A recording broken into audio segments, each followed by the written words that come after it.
The St. Bartholomew's Day Massacre, August 24th, 1572. And what you have is this church becomes the signal church for them. It's a royal chapel. And Catherine de Medici is pulling the strings. See, Catherine de Medici married, she's Italian, the Medici family from Florence, powerful Medici family. She's from that family. And because of the intermarrying between royal families, in this case, a banking family that rose to a position of authority that would be similar to royalty, she is in an arranged marriage. She is married to Henry III of France. They have 3 sons. And these sons have a bad habit of dying young. And her husband, Henry III, had a bad habit of dying sort of young too. He loved jousting. He was known, Henri III, known as a great jouster. And so he would have jousting tournaments with various dukes. You know, of course, if you're a French duke, you don't unhorse your king.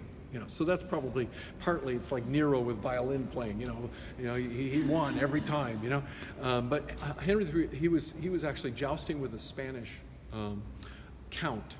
And long story short, he gets unhorsed, his lance is shattered, and a huge sliver from his lance goes and embeds itself in his eye.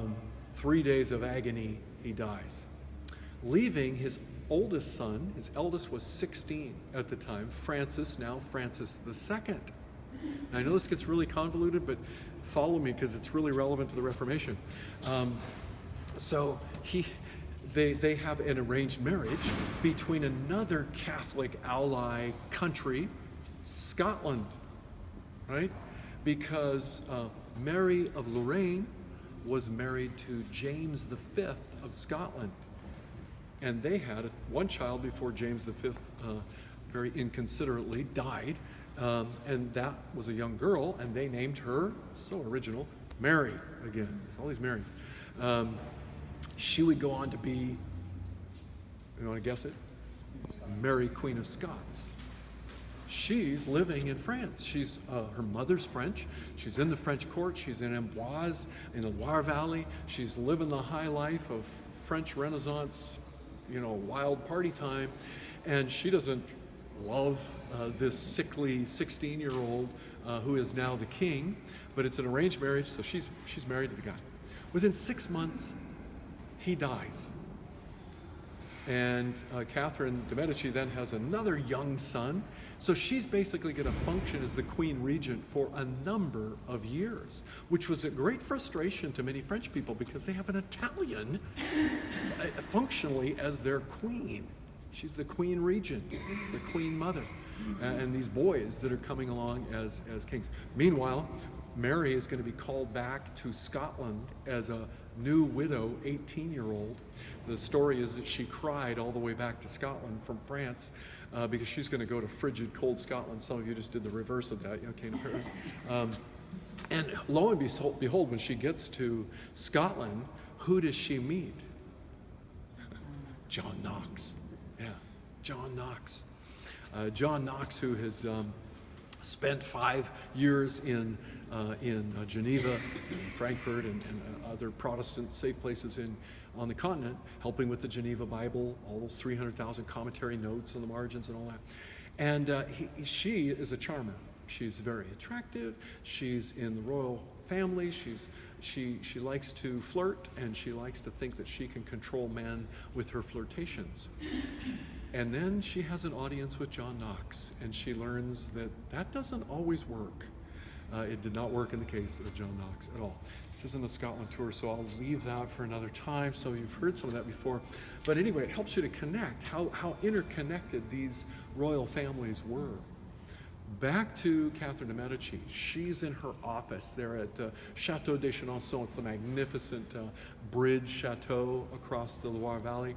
And that was actually built by Henry III after he marries in an arranged marriage, Catherine de Medici, that's his wife, but he builds it, and it's all public knowledge. They didn't need tabloids in those days. Life was a tabloid in France in those days. And he builds Chateau de Chenonceau, one of the most photographed castles in France, for his mistress, Diane of Poitiers. And of course, there's not a good relationship between Diane of Poitiers and Catherine de Medici. But as soon as her husband dies, what does Catherine de Medici do?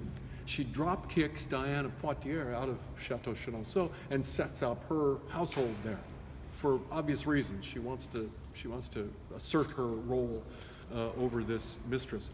But it's from there that she orchestrates the August 24th, 1572 St. Bartholomew's Day Massacre. And she arranges that, I'll show you from outside, that the Belle Marie, when it rings on the morning of August 24th, we just heard a bell ring, didn't we? I'm not sure if that was Marie or not, but everybody in Paris knew what Marie sounded like, and that began the slaughter. With the first to fall, we just saw over there, was Gaspard Coligny. So this is a very important church for those things, and some of you that have read The Betrayal, you know that there's episodes that take place in here. The clandestine meetings between agents of the king.